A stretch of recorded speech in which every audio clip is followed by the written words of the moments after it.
Hey, salut la team MyProtein, j'espère que vous allez bien. Aujourd'hui, je vous retrouve pour 3 erreurs qui vous empêchent de vous transformer et d'enclencher de vrais résultats. Ces 3 erreurs viennent fausser votre jugement et votre analyse. Vous êtes prêts? C'est parti. La base des bases, c'est votre objectif, clairement. Si vous ne connaissez pas votre objectif, s'il est trop flou, si vous voulez tout et son contraire, vous allez perdre votre temps. Votre objectif se trouvera être irréaliste, non atteignable, pas forcément aussi rapidement que vous le voulez, trop abstrait et tout ça, ça va vous mener à l'échec. C'est comme naviguer à l'aveugle en pleine mer en cherchant la terre promise. Les yeux bandés. Voilà. Un objectif, il doit être mesurable, concret, quantifiable et logique. Exemple. Si tu veux prendre de la masse musculaire, mais que ta priorité c'est de vraiment sécher, les deux objectifs vont être relativement contradictoires. Ce n'est pas impossible, ça reste contradictoire. Si tu veux travailler à mort l'hypertrophie et performer à la muscu mais que 70% de tes entraînements c'est la course à pied, là aussi encore une fois, il n'y a pas de logique. Plus ton pourquoi sera clair, le pourquoi tu fais quelque chose, pourquoi tu veux cet objectif, moins tu vas prendre la mauvaise direction. C'est ce qui fait en général que beaucoup de gens abandonnent, ne comprennent pas, stagnent, finissent par se démotiver au moindre obstacle ou signe de stagnation. Alors un objectif bien sûr peut englober plusieurs objectifs et je sais qu'il est parfois pas forcément évident de savoir vraiment décrire précisément ce qu'on veut ou ce qu'on veut faire. Mais il faut surtout se dire qu'il faut que ce soit réalisable, vraiment. Et en général, on le sait au fond de nous. Il faut arrêter de se comparer aux morphologies des influenceuses fitness, qui ont parfois des avantages génétiques ou qui ont parfois, françaises ou étrangères, des prédispositions naturelles ou du photoshopage ou de la chirurgie. Il faut surtout prendre sa propre base à soi,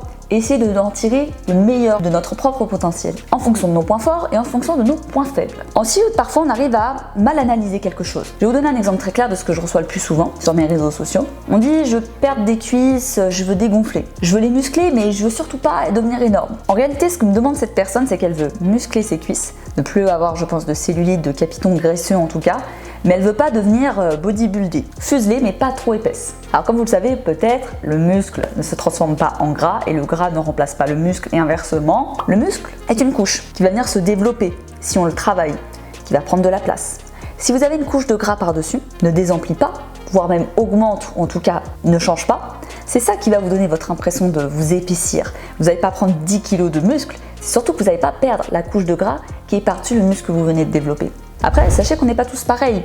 On a aussi tous des prédispositions au niveau du stockage des graisses. Il y a des personnes qui vont plus stocker au niveau des cuisses, des fessiers, d'autres au niveau du ventre, etc. La notion de génétique en fitness, en musculation, est très importante à prendre en compte. Je trouve qu'on n'en parle pas assez. On attribue beaucoup ça au travail, alors oui, beaucoup quand même, mais il y a une grande part de notre bagage génétique. Donc ce que ces personnes devraient plutôt faire avec un tel objectif, c'est pratiquer la musculation, le cross-training, etc. à la maison par exemple, avec des charges, continuer à travailler et de booster le métabolisme avec du musculaire et surtout orienter au niveau de l'alimentation et de la diététique et du manger sain et healthy pour justement perdre du gras. Et ce combo-là, croyez-moi, il est gagnant.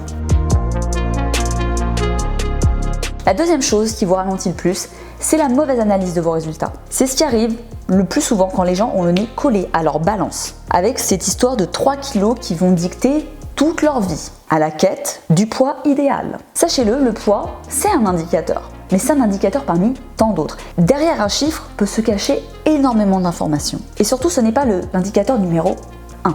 L'indicateur numéro 1, c'est ce que vous allez voir dans votre miroir. C'est comment vous allez le sortir dans vos vêtements. Ça peut être les centimètres, ça peut être aussi le poids. Les premiers signes de résultats que vous allez avoir très rapidement, ça va être dans les sensations, notamment les premières semaines, rapidement. Moindre rétention d'eau, si l'alimentation suit en même temps que le sport, etc. avec une prise en main. On peut avoir le ventre très vite moins gonflé, un meilleur transit. Si vous dormez bien, vous allez vite le sentir également sur votre peau. Et attention, perdre de la flotte, vous allez peut-être le voir sur la balance, c'est pas forcément perdre du gras. Donc pareil ici, faut pas analyser toujours la balance comme goal absolu. On peut perdre beaucoup de poids sur la balance, mais pas avoir de bons résultats visuels et inversement avoir de très bons résultats visuels, mais je comprends pas, j'ai pas perdu sur la balance.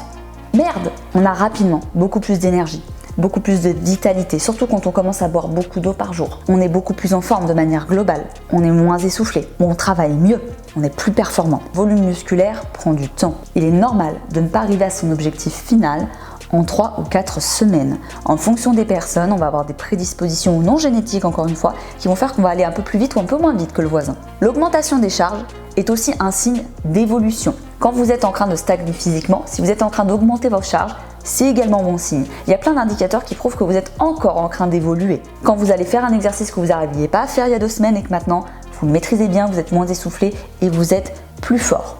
Ça aussi, c'est un bon indicateur. Ce pourquoi, par exemple, en muscu, on effectue le même programme toutes les semaines pendant 2 mois. Et ce qui va venir changer et booster le programme, c'est l'augmentation des charges. Dans un programme de 3-4 semaines qui va plutôt être orienté cardio, et si l'alimentation suit à côté, on peut voir sa shape bouger très rapidement. Surtout si on fait du travail de cardio fractionné à haute intensité et qu'on n'est pas en train d'aller courir 10 km par jour. Pour finir, skinny fat, mince mais gras. La balance peut bouger, mais si vous voyez qu'en 3 semaines vous avez pris plus 3 kg, c'est pas du muscle. Non. Hélas, faudra peut-être voir au niveau de l'alimentation, au niveau de la manière dont vous vous pesez, si vous prenez bien vos mesures et vos mensurations et vos pesées sont bien faites de la bonne manière aussi, parce que ça joue beaucoup. Et aussi sachez qu'il y a des variations de poids, en fonction notamment pour les femmes des périodes hormonales, de l'âge, ménopause, etc., de différentes phases de la vie, de la situation de stress ou de vie quotidienne. Tous les facteurs de vie vont rentrer en compte et vous pouvez varier facilement d'1 kilo en fonction des semaines. Deuxième chose, également le timing. J'ai des gens qui paniquent au bout de 5-6 jours, voire 10, quand ils voient que rien ne bouge. Comme je vous l'ai dit, on a tous des bagages. Notre corps, il ne va pas toujours réagir sur le même laps de temps que tout le monde. Il y en a certains qui vont enclencher des choses au bout d'1 semaine, certains au bout de 3 semaines, certains au bout de la fin de leur premier mois de programme. Dès le moment que vous le savez, tout ceci ne vous dicte plus votre vie. Vous ne subissez plus ces informations, vous les comprenez, vous les analysez. Comme je vous l'ai dit, on peut avoir beaucoup de résultats, mais souvent les gens se focalisent sur les résultats uniquement visibles et oublient tout ce qui est à côté, se démotivent et arrêtent, alors que peut-être que la semaine d'après, il y aurait eu beaucoup de choses qui se seraient enclenchées de manière physique.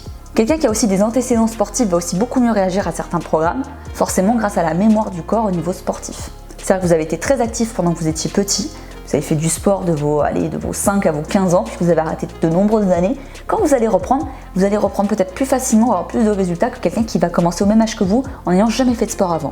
On en vient justement à la comparaison avec les autres, du coup. Parce que quand les gens ont plus de résultats que nous, plus rapidement, on a l'impression de mal faire. Alors qu'on fournit finalement tout autant, voire plus d'efforts encore. On est frustré, on est dans l'incompréhension, on trouve ça injuste, on se dit que c'est pas fait pour nous, c'est humain. C'est normal, vous n'êtes pas les seuls à passer par là, croyez-moi. Ça s'apprend avec la pratique du sport et un peu de discipline. J'ai pas utilisé le mot motivation. Certaines surtout, comparent leur corps d'aujourd'hui à un corps d'avant, qu'elles avaient eu avant grossesse, avant l'arrêt du sport, avant telle ou telle chose. Chaque moment de votre vie, vous allez avoir un corps différent, qui est la représentation de ce que vous êtes aujourd'hui. Il faut parfois tourner la page, accepter que après une blessure, pour certains sportifs de haut niveau, hommes ou femmes, on peut plus s'entraîner de la même manière, on peut plus avoir les mêmes perfs qu'avant. On s'entraîne pas à 40 ans comme à 20, même si on peut avoir encore un très bon rythme d'entraînement.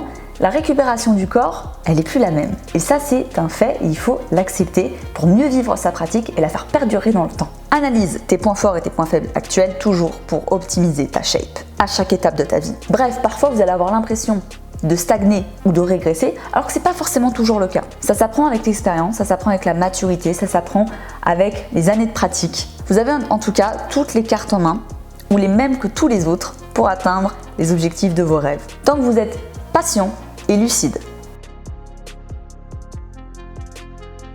3. Ne pas faire le bon entraînement ou la bonne diète. Il est aussi possible en période de stagnation, quand on analyse un petit peu la situation, que le régime alimentaire ne convient plus ou ne convient pas, que l'entraînement n'est plus assez efficace, qu'il faut peut-être en changer. Analyser ce genre de choses lorsqu'on est dans un programme de musculation et qu'on voit qu'on ne progresse plus, en tout cas esthétiquement ou même au niveau des perfs, ça permet justement de savoir s'il est temps peut-être de modifier des choses pour choquer le corps, pour le restimuler. Après, les variations de poids, la stagnation peuvent être dues à un millier de facteurs, bien entendu. Là, j'essaie de donner des conseils globaux qui peuvent toucher un maximum d'entre vous. Donc, on va baser sur l'alimentation équilibrée. Souvent, beaucoup de gens se tuent au sport, mais ne font pas forcément d'analyse de ce qu'ils mangent à côté. Ils pensent manger sain, mais c'est pas forcément le cas. Ils sont en sous-nutrition, ils ne mangent pas les bons apports au bon moment.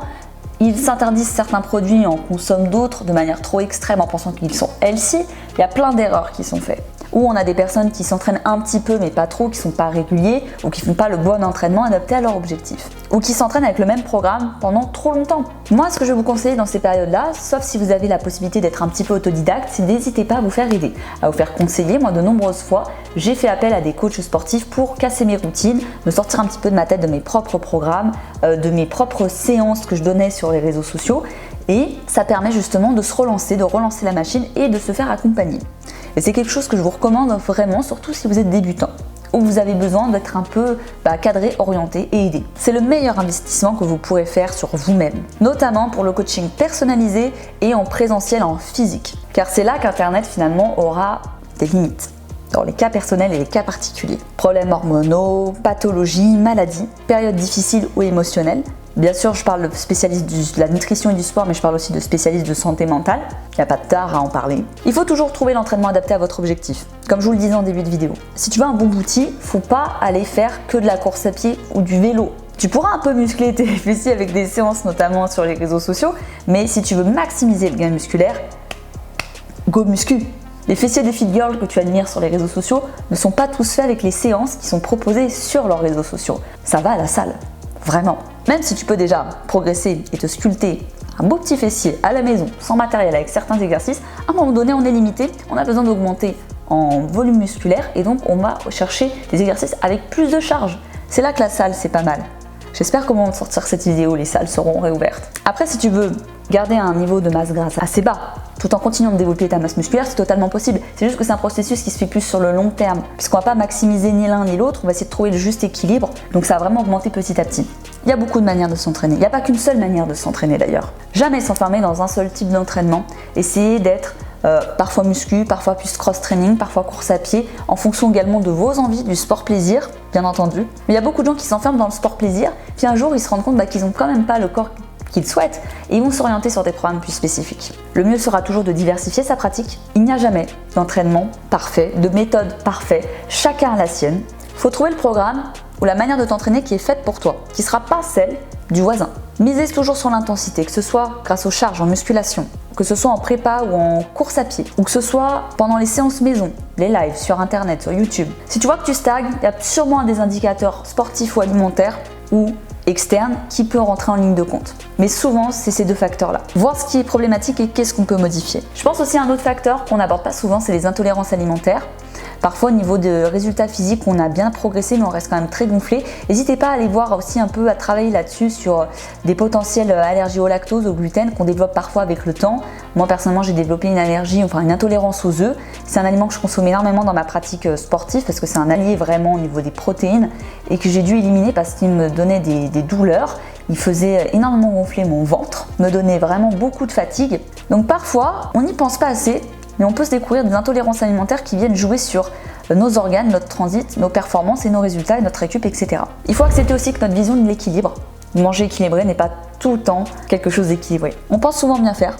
Faire des erreurs, c'est pas un problème, même si ça va entraver et ralentir nos résultats. Et pareil en termes de calories, je sais que ça fait toujours un peu peur, on se rend pas bien compte, mais quand on est par exemple un adulte de plus de 17 ans, qui fait plus d'1m60 et qui mange 1200 calories, sachez-le, c'est qu'il y a vraiment un problème. Et je suis passée par là pourtant, surtout si vous faites du sport. S'il y a un problème, si vous buvez très peu, si vous consommez très peu de protéines, animales ou végétales, si vous consommez très peu de fruits, légumes, etc. dans votre alimentation, c'est problématique. Si vous vous coupez de tout glucides ou de tout lipide, si vous faites beaucoup trop de sport, 7 jours sur 7, 365 jours par an. On va améliorer tout ça petit à petit, sans pression, sans charge mentale supplémentaire, pour ancrer ça dans votre quotidien, ce qui évitera que vous ayez l'impression de devoir tout abandonner pour un mode de vie qui ne vous convient pas alors que c'est tout l'inverse. Et croyez-moi, il y a de quoi se faire plaisir en dehors du poulet fadasse, du riz fadasse et des haricots verts fadasse.